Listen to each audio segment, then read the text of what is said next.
Igreja Açores, o programa com a atualidade da Diocese de Angra para ouvir ao domingo, ao meio-dia, na sua Antena 1 Açores. Olá, obrigada por estar com o Igreja Açores. Este é o programa da Diocese de Angra que aborda a atualidade católica na região. Estamos com o Rádio Clube de Angra, Antena 1 Açores, Rádio Canção Nova, com a Associação de Rádios de Inspiração Cristã e com a diáspora açoriana nos Estados Unidos e Canadá através das rádios Portugal USA, Rádio Lusalândia, Rádio Pama Classic e Rádio Azores Canada. A todas obrigada por estarem na sintonia do Igreja Açores. Vamos já à atualidade da Diocese açoriana. Na Ouvidoria da Horta, as catequeses quaresmais acontecem pelo segundo ano consecutivo, no Salão do Bom Pastor, na Matriz da Horta e na Paróquia dos Cedros, no Centro Pastoral. Os encontros acontecem à mesma hora em ambos os locais, às quartas-feiras pelas 20 horas. Avança o ouvidor, Padre Marco Luciano. O itinerário para este ano que foi escolhido foi precisamente o aprofundamento dos sacramentos. Numa primeira semana tivemos o batismo e confirmação, os sacramentos de iniciação cristã. Guardámos uma quarta-feira só para refletir o sacramento da Eucaristia, que foi a quarta-feira passada. Para a semana vamos ter os sacramentos da cura. Vamos refletir o sacramento da reconciliação, o sacramento da Santa Unção, no dia 3 de abril, e no dia 10 de abril terminamos o ciclo das catequeses quaresmais deste ano. Vamos refletir finalmente os sacramentos do serviço ou da missão, o queiram, a ordem e o sacramento do matrimónio. Para o ouvidor, os encontros têm sido bastante participados, mas diz que ainda há lugar para acolher mais pessoas, especialmente as que fazem parte dos movimentos. Com a participação que nós temos tido, vamos continuar a fazer, enfim, das catequeses quaresmais, um tempo, enfim, uma altura forte de reflexão para informação para as pessoas. Realmente têm sido encontros bastante participados e claro que nós gostaríamos que muitas mais pessoas participassem, particularmente aquelas que fazem parte, enfim, dos movimentos eclesiais, que deveriam ser as primeiras realmente a aparecer nestes encontros. A Ouvidoria da Horta recebeu também o colóquio A Culpa é de Deus, que integrou este ciclo de formação. Ainda não estão fechadas as contas de todas as paróquias, mas o peditório da Semana Nacional da Cáritas reuniu para já cerca de 10.600 euros na Ilha Terceira, onde a Cáritas diocesana tem maior atividade.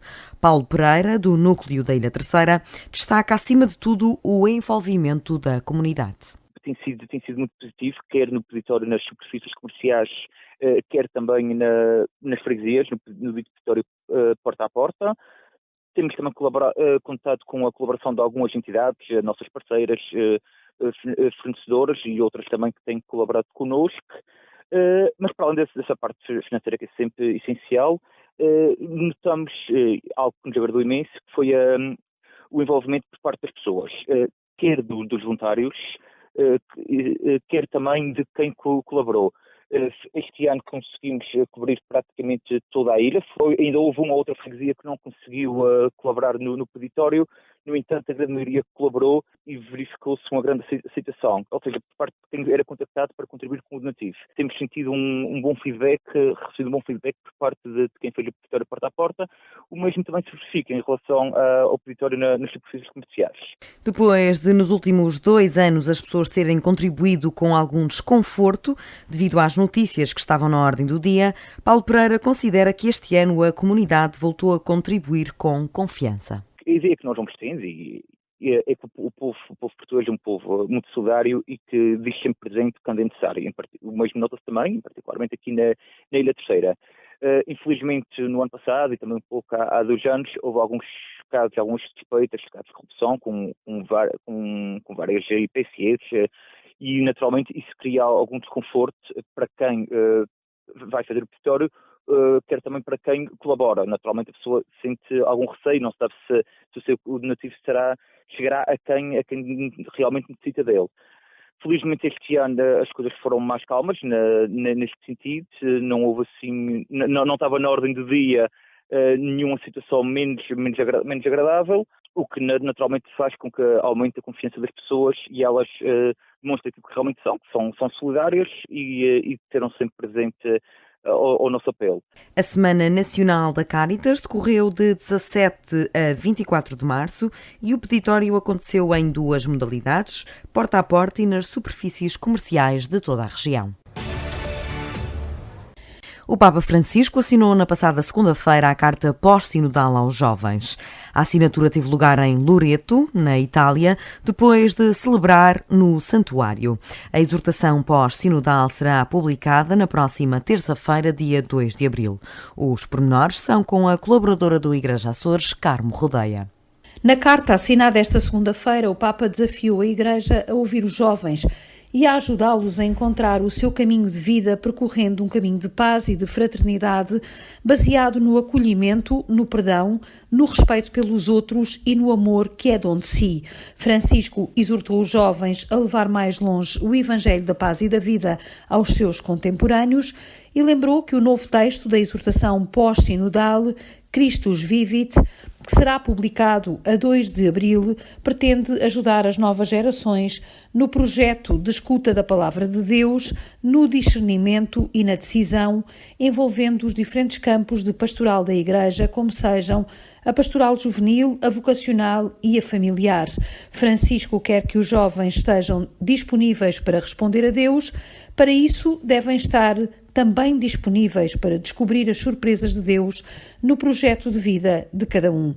A exortação pós-sinodal Cristo Vive, dedicada aos jovens depois do sínodo do ano passado, vai ser publicada a 2 de abril. Neste pontificado, Francisco já publicou 2 encíclicas, a Laudato Si sobre a ecologia integral e a Lumen Fidei sobre a luz da fé, e 3 exortações sobre a alegria do Evangelho, a alegria do amor e também o chamamento à santidade. Carmo Rodeia, colaboradora do Igreja Açores.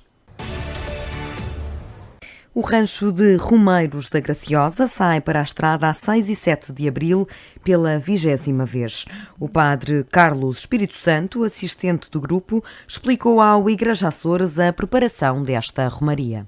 Esta já é a 20ª romaria, que foi fundada pelo um senhor de São Miguel, que já vivia cá, mestre da bica, e também depois o padre Diniz deu continuidade, enquanto residiu cá, e depois eu também acompanhei, a nível espiritual.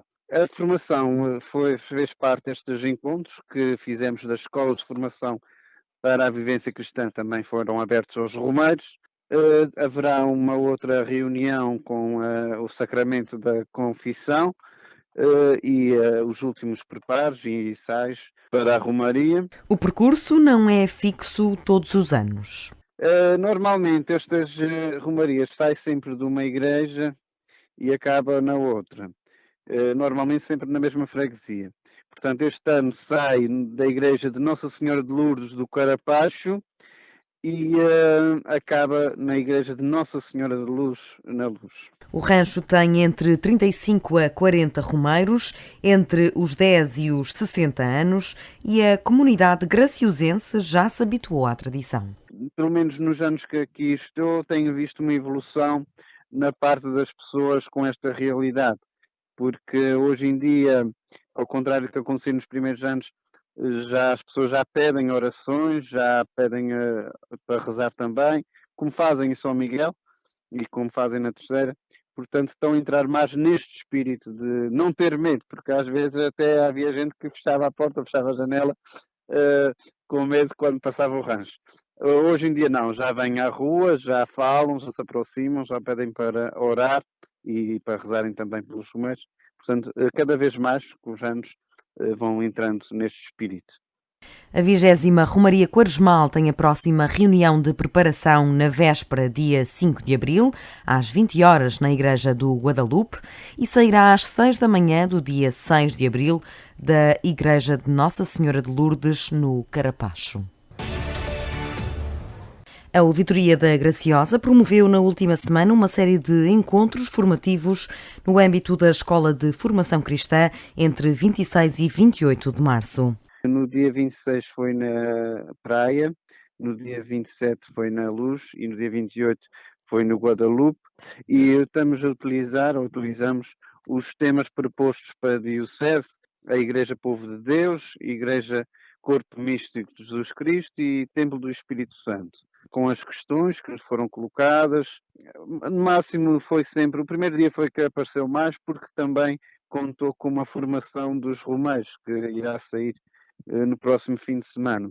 O número é sempre à roda de 20 e pouco. Padre Carlos Espírito Santo, Parco da Luz, do Guadalupe e vigário paroquial dos Curatos da Ribeirinha, que orientou os encontros e concluiu que não vivemos atualmente numa igreja de massas. O problema é sempre, de facto, a adesão, o número de pessoas é sempre reduzido, mas os que participam são ativos, são dinâmicos e, portanto, estamos numa era que se calhar não é uma igreja de massas, mas os poucos temos que aproveitá-los. Com esta formação, a Ouvidoria termina um ciclo inicial formativo nas 4 paróquias, depois de, em novembro, ter promovido a formação bíblica. É nosso convidado deste Igreja Açores e, na continuação das Jornadas Teológicas, um dos conferencistas do segundo dia das Jornadas, o padre Alexandre Palma, é professor de Teologia na Universidade Católica Portuguesa, doutor em Teologia Dogmática pela Universidade Gregoriana em Roma e o autor de diversas publicações teológicas. Mais uma vez conto também com a colaboração de Carmo Rodeia na condução desta entrevista. Obrigada aos dois, sejam bem-vindos ao Igreja Açores. Boa tarde, Dr. Alexandre Palma, sacerdote do Patriarcado e professor da Universidade Católica Portuguesa. Participou nas terceiras jornadas de Teologia do Seminário Episcopal de Angra, com uma conferência acerca da estética e do diálogo da estética com a teologia. O que é que nós podemos retirar deste diálogo de que somos herdeiros desde o Concílio Vaticano II, sobretudo? Sim, vamos lá ver. A minha abordagem ao tema é mais, quero que seja, ou procuro que seja mais fundamental, no sentido em que não é tanto uma reflexão teológica acerca da produção artística, embora essa seja uma linha de abordagem completamente legítima e necessária. A minha questão é esta, é até que ponto existe um fundamento propriamente teológico para a estética ou para a nossa experiência do belo. Que, obviamente, esse fundamento teológico não ignora, não elimina, não desconsidera a experiência humana natural do belo. Mas a minha pergunta é esta, existe será que se pensarmos a estética a partir de Deus, isso não nos obriga a uma conversão das nossas próprias categorias estéticas, traduzido em linguagem mais acessível? Será que, pensado a partir de Deus, o belo para nós não passa a ser também uma coisa relativamente diferente? Essa é a minha pergunta. E, portanto, não está tanto a partir de comentar esta obra de arte ou aquela, mas é pensar um bocadinho os fundamentos teológicos, repito, do que é a nossa própria reconhecimento do belo. Ultrapassando um pouco mais a ideia da subjetividade e da apreciação através de um juízo de valor. Eu acho que não se pode ultrapassar, porque a experiência estética, sendo uma experiência, tem sempre, inevitavelmente, uma dinâmica subjetiva. Se quisermos, a estética como disciplina, vamos dizer assim, de estudo, académica, é muito recente. É muito recente. Não é a experiência do belo. A experiência do belo é tão antiga quanto o Homem das Cavernas. Claro. Ou mais ainda até. Não é isso. Agora, a estética enquanto área de estudo, de reflexão sobre o que é o belo e quais são as nossas capacidades humanas de captar o que seja o belo, isso é relativamente recente. E é recente de um período onde, cá está, não por acaso, ali por meados do século XVIII, em certo sentido, onde começa a emergir o sujeito moderno, cá está. Ou seja, começa a emergir o que nós reconhecemos, ou começa a emergir ou se consolida a ideia da própria subjetividade. E, portanto, existe claramente no domínio da estética um vetor subjetivo que nós não podemos ignorar. E de alguma maneira existem tradições estéticas que tendem a acentuar este lado subjetivo ao limite de um subjetivismo. Existem tradições mais clássicas, mais antigas, que de alguma maneira tendem a ver o belo num vetor, vou simplificar, obviamente, nestes quadros dualísticos, a realidade é sempre muito mais complexa do que estes binómios, mas para podermos conversar precisamos destes enquadramentos. Diria, existe uma tradição muito mais objetivante do belo, se quiser é muito mais formal. No fundo, o belo é o que reúne esta e aquela outra característica. Se subscreve estes itens, é belo. Se não os subscreve, não é belo. Se quiserem, a própria ideia escolástica, com várias características, depois há variantes, a integridade, a claridade, a congruência, a harmonia, etc. Portanto, ou seja, e a estética, estas duas correntes, que assim documentadas são uma espécie de versões extremadas de uma coisa e de outra, elas na realidade existem ou devem ser realmente combinadas. Tem que haver alguma coisa de dado objetivo, mas obviamente também há um elemento eminentemente subjetivo e é de uma combinação entre estes dois elementos que, de alguma maneira, se vai passando a experiência do belo. Mas a estética, e isto é quase a pergunta para €1 milhão, a estética evangeliza? Ajuda a evangelizar? Repare, voltando ao meu ponto inicial, antes de saber se a estética evangeliza, a minha questão é se nós podemos evangelizar a estética. Ou seja, não é pegar apenas na experiência do belo humano, natural, que tem o seu lugar, aliás, até a partir de um certo princípio da encarnação, que isso tem o seu lugar. Ou seja, no fundo, a encarnação, enquanto grande paradigma da atitude cristã, significa que Deus é capaz de assumir as realidades terrenas para pegar nelas e fazer delas um lugar de revelação. Okay?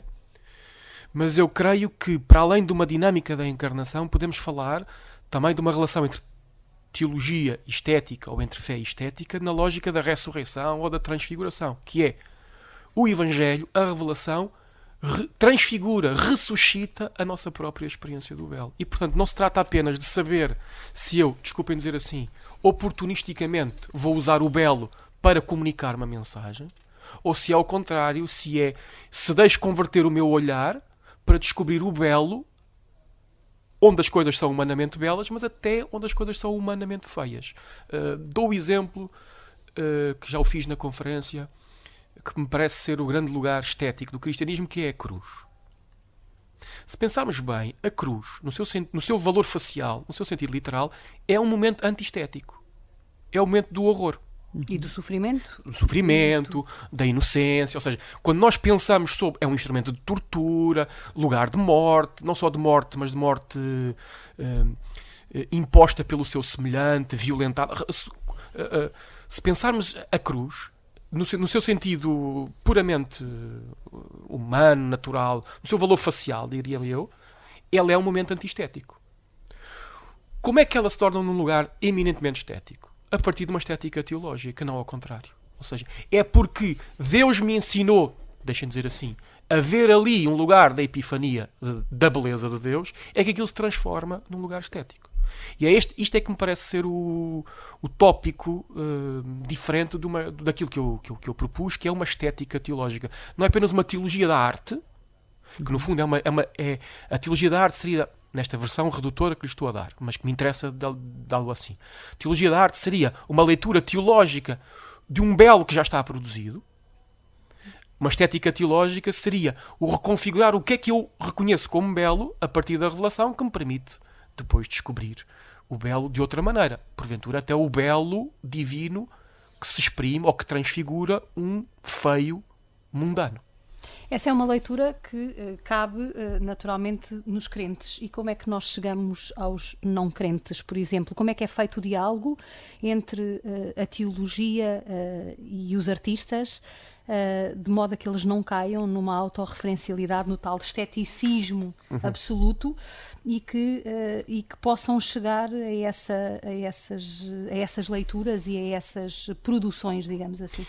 Eu diria, quer dizer, o perigo da autorreferencialidade é recíproco.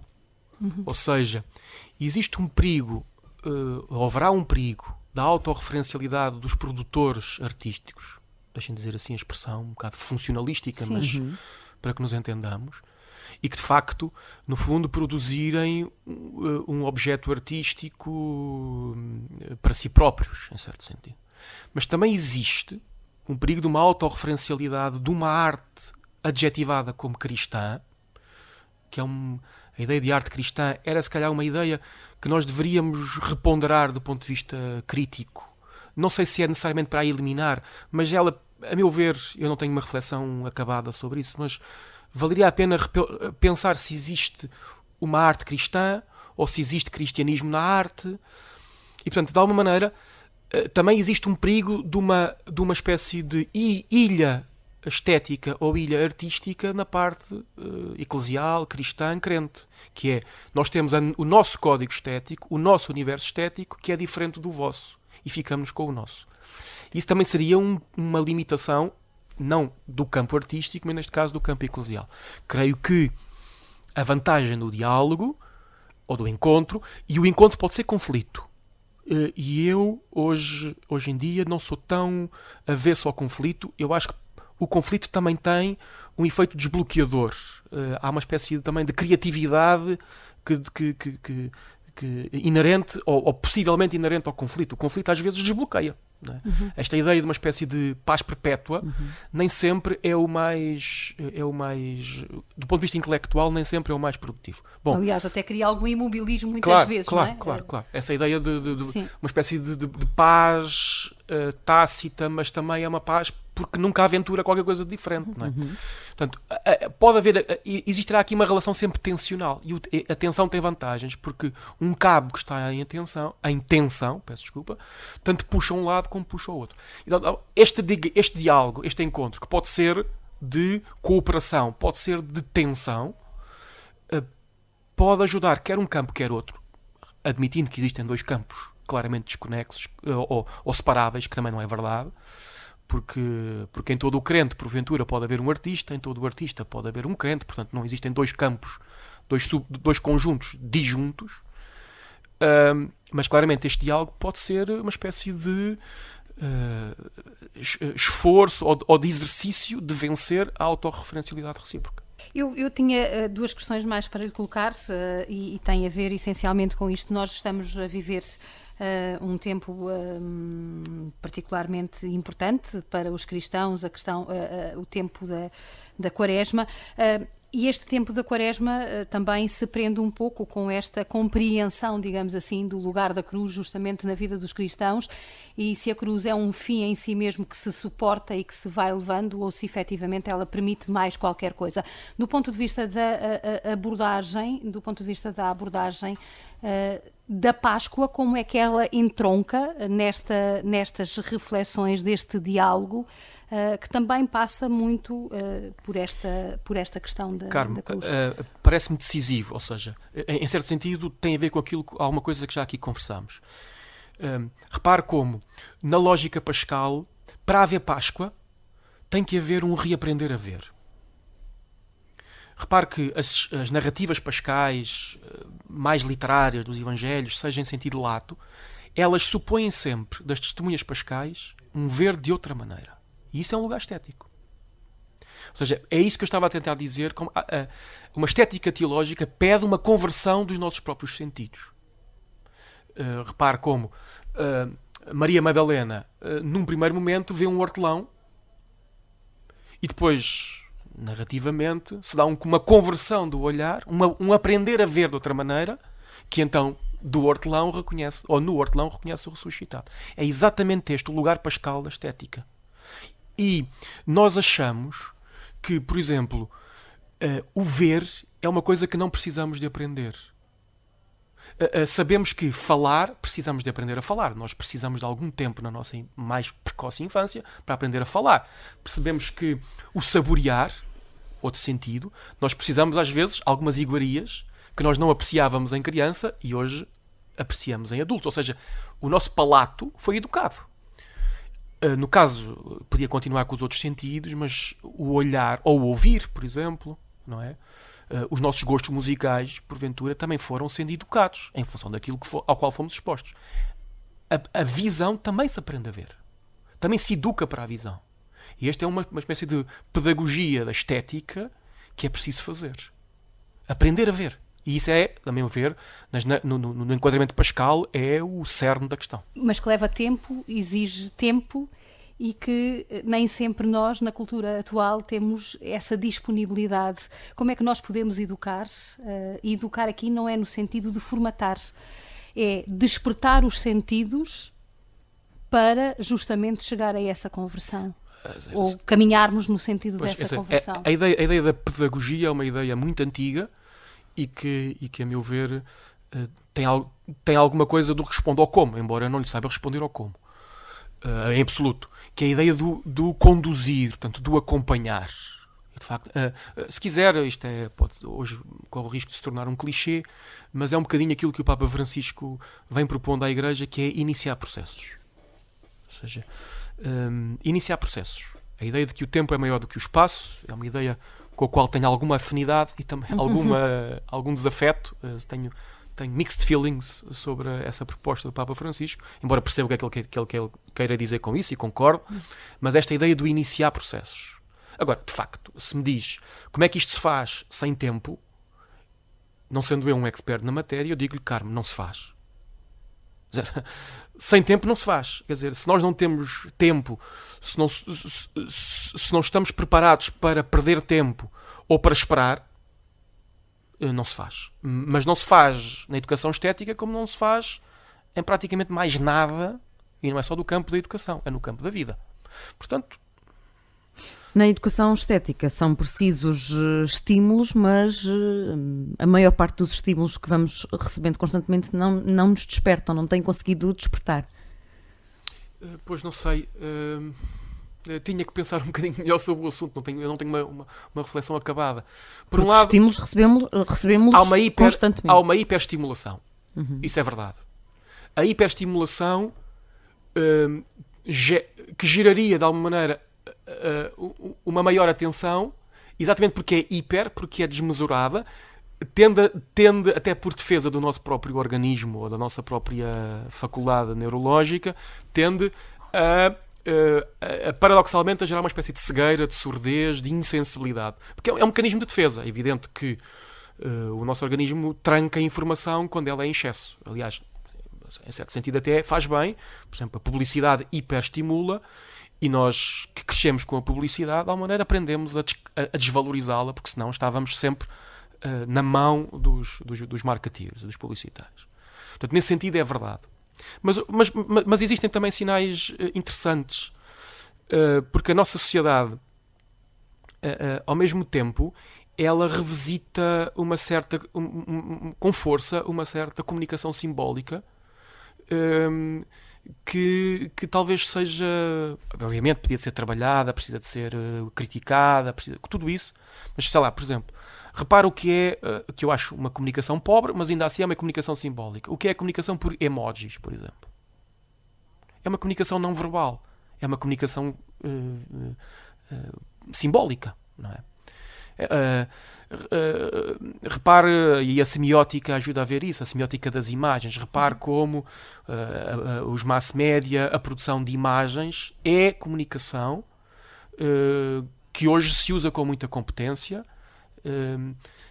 que cumpre o seu efeito, ou seja, ela passa uma informação mesmo se de forma não necessariamente consciente da parte do receptor. Ou seja, eu não seria tão taxativo no juízo, embora reconhecendo que de facto a hiperestimulação tende a gerar algum bloqueio necessário, a meu ver, dos sentidos.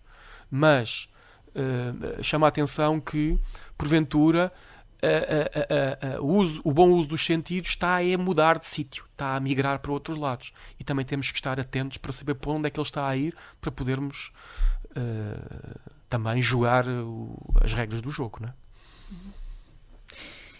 Obrigada aos dois por terem estado no nosso espaço de entrevista. Padre Alexandre Palma, Carmo Rodeio, obrigada pela sua colaboração nestas duas entrevistas relativamente às terceiras jornadas de Teologia do Seminário Episcopal de Angra. Nós regressamos na próxima semana com mais um convidado e com mais atualidade da Diocese Açoriana.